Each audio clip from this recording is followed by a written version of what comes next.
11월 20일 목요일입니다. 느헤미야서 1장 1절로 11절입니다. 하갈의 아들 느헤미야의 말이라. 아닥사스다 왕 제20년 기슬루월에 내가 스상궁에 있는데 내 형제들 가운데 하나인 하나니가 두어 사람과 함께 유다에서 내게 이르렀기로 내가 그 사로잡힘을 면하고 남아있는 유다와 예루살렘 사람들의 형편을 물은즉 그들이 내게 이르되 사로잡힘을 면하고 남아있는 자들이 그 지방 거기에서 큰 환란을 당하고 능욕을 받으며 예루살렘 성은 허물어지고 성문들은 불탔다 하는지라.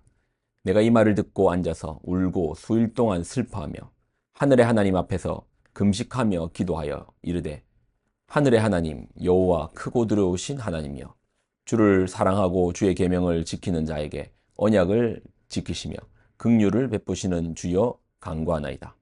이제 종이 주의 종들인 이스라엘 자손을 위하여 주야로 기도하며 우리 이스라엘 자손이 주께 범죄한 죄들을 자복하오니 주는 귀를 기울이시며 눈을 여시사 종의 기도를 들으시옵소서.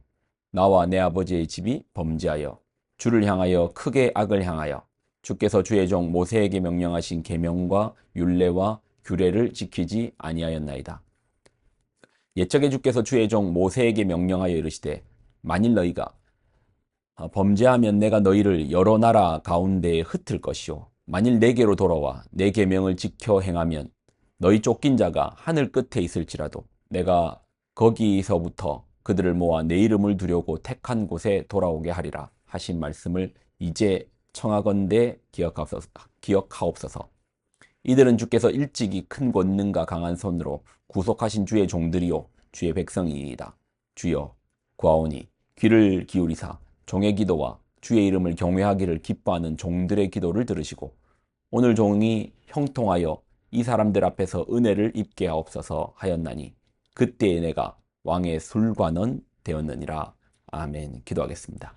하나님, 주신 하나님 말씀을 귀하게 붙듭니다. 오늘 한 날도 말씀으로 하나님의 뜻으로 살게 하여 주옵소서. 영광을 드립니다. 예수님의 이름으로 기도드립나이다. 아멘. 성경을 보면 포로기 시절에 하나님의 사람들이 있습니다.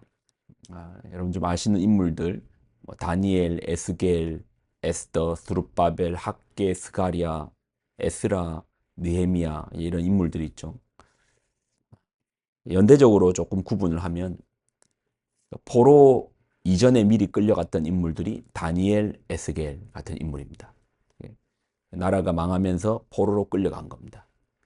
자, 그리고 제국의 주인이 바뀌거든요. 바벨론에 의해서 이스라엘이 나라가 없어졌는데 그 바벨론이 페르시아에 의해서 정복을 당합니다. 제국의 주인이 바뀌었죠. 자, 그리고 등장한 인물이 고레스. 이 고레스 시절 때 스룹바벨과 그리고 다리오 시절 때 학개와 스가랴. 아수에르 시절 때 에스더. 아수의 아내였던 에스더. 그리고 우리가 이제 지금 볼 느헤미야, 저번에 봤던 에스라와 느헤미야는 아닥사스다 시절입니다. 아닥사스다. 그러니까 고레스, 다리오, 아수에르, 아닥사스다는 페르시아의 황제의 이름입니다. 그들의 시절의 이야기인데, 그럼 그 아닥사스다 시절에 에스라와 느헤미야 이 두 인물을 우리가 살필 것입니다. 먼저 이제 에스라는요, 아닥사스다 7년, 그러니까 왕이 통치하고 7년 차부터 활동을 했고요. 느헤미야는 계속해서 연대를 보면 아닥사스다 20년이라고 나옵니다.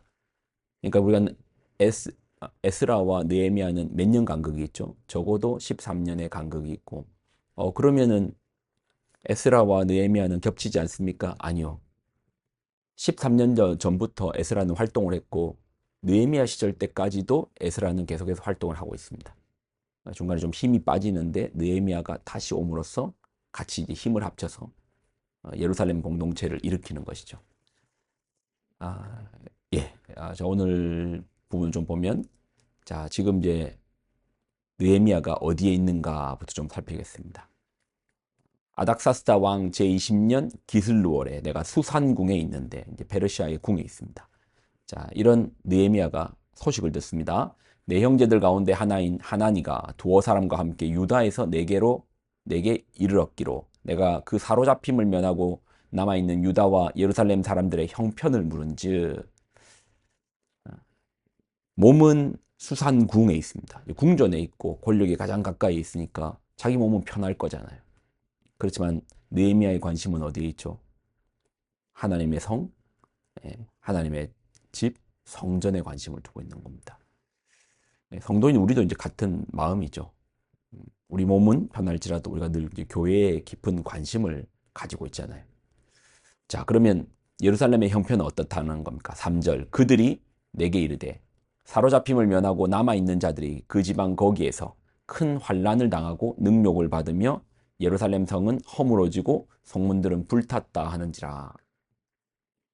느헤미야의 귀에 들린 교회의 소식, 또 예루살렘의 성전의 소식은 능욕을 받고 성은 허물어지고 성문이 불탔다라는 소식을 듣습니다. 능욕, 환난, 능욕, 허물어짐, 불탐.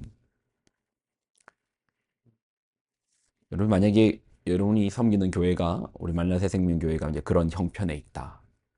환난이 있더라. 허물어짐이 있더라. 불탐이 있더라. 그러면 여러분 어떻게 하시겠습니까? 느헤미야의 이야기를 좀 봅시다. 자, 4절을 보면 내가 이 말을 듣고 앉아서 울고 수일 동안 슬퍼하며 하늘의 하나님 앞에 금식하며 기도하여. 느헤미야는 기도를 선택합니다. 기도하는 거예요. 사실 느헤미야가 있는 곳은 수산궁이니까 지금 예루살렘으로부터 상당히 떨어져 있는 거리잖아요. 몇 개월, 3개월 정도는 가야지 다다를 수 있는 거리인데 거기에서 느헤미야의 선택은 기도하는 겁니다. 하나님의 사람들은 문제 앞에서 기도하는 사람입니다. 하나님의 역사를 본 사람은 기도를 더 할 수밖에 없죠. 언제나 하나님의 일은 기도와 함께 일어납니다. 기도를 통하여서 우리가 요한계시록도 보았지만 종말이라는 이 거대한 역사적인 마침이잖아요. 이 사건도 하나님께서 성도들의 기도를 듣고 하시는 거예요. 그러니까 우리의 기도를 통해서 하나님께서 일하여 주시는 것이죠. 하나님의 사람들은 기도의 능력을 알고 그래서 기도하는 사람입니다.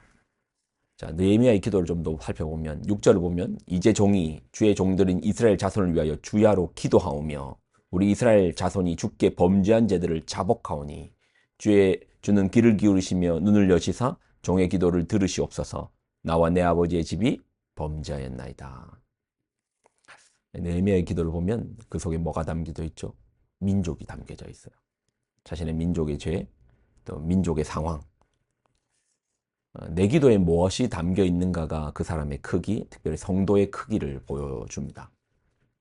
늘 나만의 어떤 문제에 사실 내 문제가 언제나 크죠. 그래서 나를 놓고 기도하는 게 틀렸다는 거 아닙니다. 잘못됐다는 거 전혀 아닙니다. 그냥 크기를 말하는 거예요. 내 문제만 고립되면 그 크기가 성도의 크기가 딱 그만큼입니다. 그런데 하나님의 사람들, 하나님의 크게 쓰임 받았던 사람들을 보면 기도의 그릇이 달라요. 기도의 크기가 다릅니다. 여러분의 기도 속에 무엇이 담겨져 있습니까? 느헤미야는 민족이 담겨 있었습니다. 그러니 민족의 역사를 감당할 만한 인물로 하나님께서 쓰시는 거예요. 나의 기도 속에 가정이 담겨 있으면 가정의 크기만큼 쓰실 것이고, 나의 기도 속에 교회가 담겨 있으면 교회의 크기만큼 쓰실 것이고, 나의 기도 속에 민족, 또 세계복음화, 주님의 나라, 하나님의 나라가 담겨 있으면 거기에 크기에 맞게끔 하나님 쓰실 것입니다. 에이, 내가 뭐라고, 내가 그런 기도한다고, 그것은 기도의 능력을 적게 보는 것입니다. 느헤미야는 민족을 기도했고, 정말 오늘 느헤미야서를 바라보면은 그 기도의 크기만큼 하나님께서 느헤미야를 쓰셨습니다. 여러분의 삶 속에서도 기도의 지경, 또 기도의 능력을 맛보아 기도의 크기가 있는, 기도의 규모가 있는 여러분 되시기를 예수님의 이름으로 부탁을 드립니다. 기도하겠습니다. 하나님, 오늘 한 날도 우리 삶에서 만나는 여러 일들이 있습니다. 또 문제가 있습니다. 그 앞에 기도하는 성도 되게 하여 주시고, 또 우리의 기도가 너무나 한정적이고 또 나만 바라보는 것이 아니라 나라는 빗장을 열고 주변을 바라보고, 그래야 민족을 바라보고, 그래서 느헤미야처럼 그런 그릇이 있는 하나님의 쓰임받는 성도의 삶을 허락하여 주옵소서. 영광을 드립니다. 예수님의 이름으로 기도드립나이다. 아멘.